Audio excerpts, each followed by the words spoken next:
Assalamualaikum warahmatullahi wabarakatuh. Bagaimana kabarnya Ananda yang soleh-solehah pada hari ini? Semoga sehat ya dan selalu dalam lindungan Allah Subhanahu wa Ta'ala. Amin. Tak terasa ya, sebentar lagi kita akan menghadapi penilaian akhir pembelajaran daring atau yang disingkat dengan PAPD. Ustazah percaya anak-anak ustazah pasti ingin sukses menghadapi ujian PAPD di rumah dan mendapat nilai yang memuaskan. Nah, untuk itu, hari ini ustazah akan membagikan tips sukses menghadapi penilaian akhir pembelajaran daring di rumah. Nah, apa saja ya? Yuk simak videonya sampai selesai.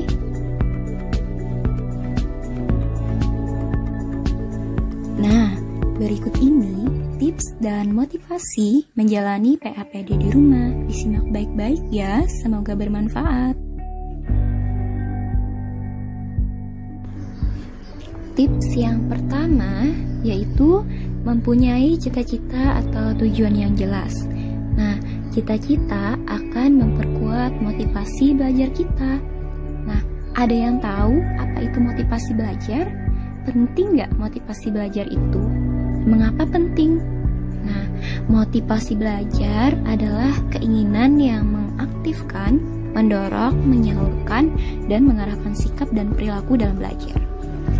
Ketika motivasi belajar kita tinggi, maka kita bersemangat dalam belajar. Sebaliknya, ketika motivasi belajar kita rendah, maka kita tidak bersemangat dan malas untuk belajar. Nah, ternyata motivasi belajar sangat penting ya, karena belajar tanpa adanya motivasi sulit untuk berhasil.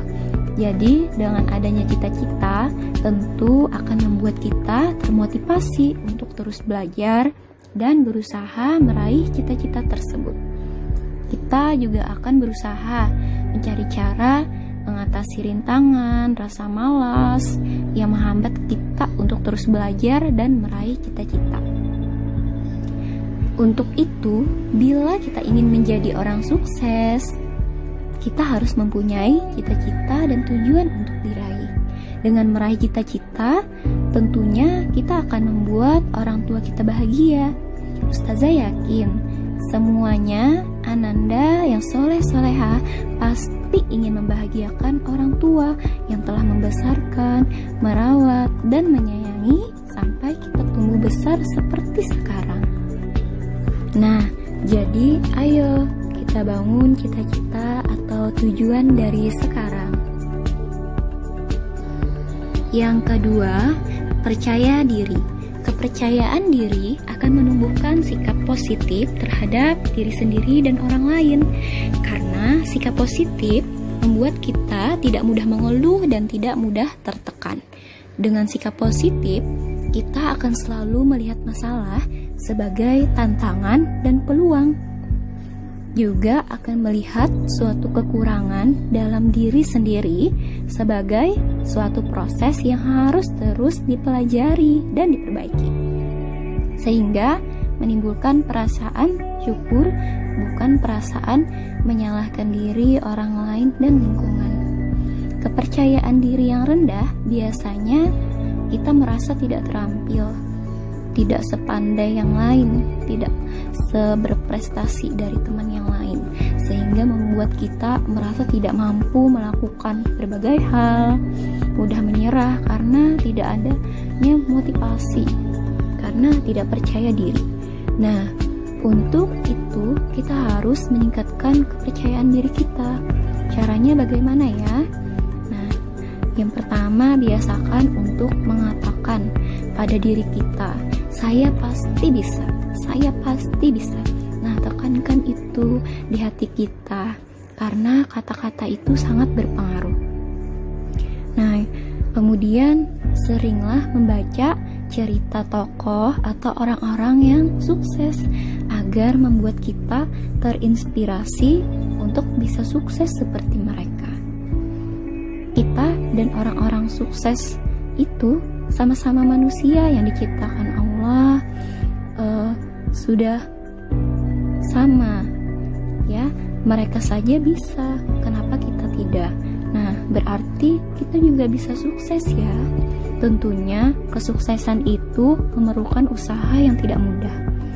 Usaha kita sekarang sebagai pelajar, sebagai siswa, yaitu dengan belajar yang tekun, melakukan amal kebaikan dan berdoa. Nah, dengan itu insya Allah kita merasa percaya diri, maka kita akan berusaha untuk bisa sukses. Nah, sekarang kita harus percaya diri ya, bisa sukses menghadapi PAPD di rumah dengan persiapan yang baik juga, seperti belajar dan terus berdoa. Yang ketiga, strategi memahami pelajaran. Strategi memahami pelajaran di sini yaitu dengan menggunakan gaya belajar yang tepat. Salah satu hal yang kita persiapkan untuk menghadapi PAPD adalah belajar atau mengulang materi pelajaran. Jika gaya belajar yang digunakan salah, proses belajar kita menjadi tidak efektif. Oleh karena itu, kita harus tahu gaya belajar mana yang sesuai dengan diri kita. Nah, kita akan mengenal 3 tipe gaya belajar. Yang pertama ada gaya belajar visual. Gaya belajar ini berfokus menggunakan indera penglihatan. Dengan menggunakan indera penglihatan akan lebih mudah mengerti dan memahami materi. Seperti senang belajar melihat langsung penjelasan guru, senang belajar melalui buku, atau dengan tulisan yang menggunakan penggunaan warna-warna atau pemberian tanda dengan garis atau bentuk. Saran belajar yang tepat untuk tipe ini adalah belajar dengan menandai atau memberi warna pada tulisan atau catatan, kemudian membuat mind mapping dan dengan gambar atau video yang menarik. Selanjutnya yang kedua ada gaya belajar auditori. Gaya belajar ini berfokus menggunakan indera pendengaran. Dengan menggunakan indera pendengaran akan lebih mudah mengerti dan memahami pelajaran, seperti belajar sambil mendengarkan musik, membaca atau mengulang materi dengan bersuara atau bergumam. Saran belajar untuk tipe ini yaitu mendengarkan materi dengan saksama, belajar sambil mendengarkan musik, kemudian membaca buku atau mengulang materi dengan bersuara atau bergumam. Yang ketiga, gaya belajar kinestetik. Gaya belajar ini melibatkan tubuhnya atau gerakan dalam proses belajar, seperti menyentuh, menggerakkan, mempraktekkan. Saran belajar untuk tipe ini, belajar sambil melakukan gerakan, misalnya menjentikan jari atau sambil berjalan. Kemudian, bila memungkinkan, praktekkan materi yang dipelajari. Sisipkan waktu istirahat saat belajar agar tidak terlalu lama duduk. Nah, tadi kita sudah mengenal beberapa tipe gaya belajar. Dari 3 gaya belajar tersebut, kira-kira gaya belajar mana yang cocok dengan kamu? Nah, dengan gaya belajar yang tepat, proses belajar akan menjadi lebih efektif. Selanjutnya, tips yang keempat yaitu strategi manajemen waktu. Strategi manajemen waktu di sini yaitu dengan membuat jadwal belajar.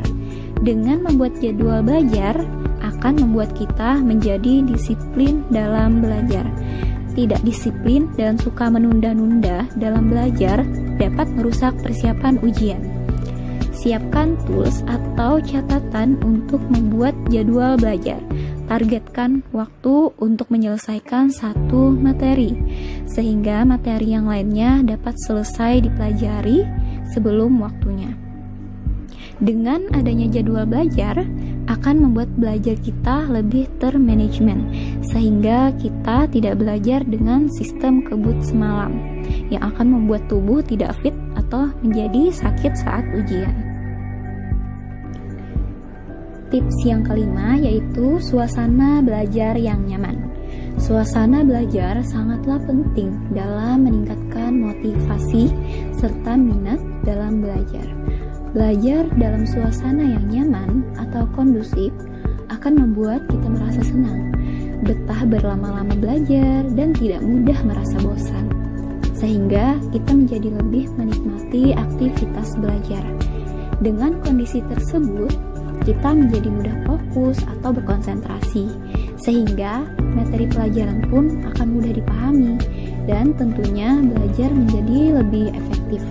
Nah, untuk itu, buatlah suasana belajar senyaman mungkin dan menarik agar kamu merasa senang dan betah selama belajar. Yang keenam, jangan lupa bermain atau melakukan hobi. Terlalu banyak belajar dan tidak ada waktu bermain atau melakukan kegiatan yang menyenangkan akan membuat kita menjadi stres. Luangkan waktu sesekali, walau cuma sebentar, tapi jangan sampai keasyikan, malah jadi lupa waktu untuk belajarnya. Dengan kita melakukan hal yang menyenangkan, dapat mengobati kebosanan, merangsang kreativitas, mengatasi tekanan atau stres, sehingga baik untuk kesehatan, serta menjadi lebih bahagia. Ketika hati kita bahagia, tentunya belajar pun menjadi lebih bersemangat. Otak pun menjadi fresh kembali untuk menerima materi pelajaran. Yang ketujuh, menjaga kesehatan. Jagalah kesehatan dengan makan makanan yang sehat dan bergizi, istirahat yang cukup, berolahraga, dan tidak tidur larut malam. Belajarlah jauh-jauh hari agar tidak belajar sampai larut malam. Tidur larut malam akan membuat kondisi tubuh kita keesokan harinya menjadi tidak fit, sehingga mengerjakan ulangan menjadi tidak optimal. Jangan sampai belajar dengan sistem kebut semalam ya. Tips yang terakhir yaitu berdoa. Selalu berdoa untuk dimudahkan dan mendapat nilai yang terbaik.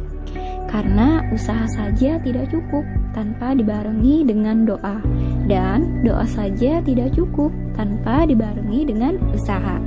Jadi antara usaha dan doa harus saling berbarengan. Jangan lupa minta doa juga ke orang tua, dan doakan juga orang tuanya ya.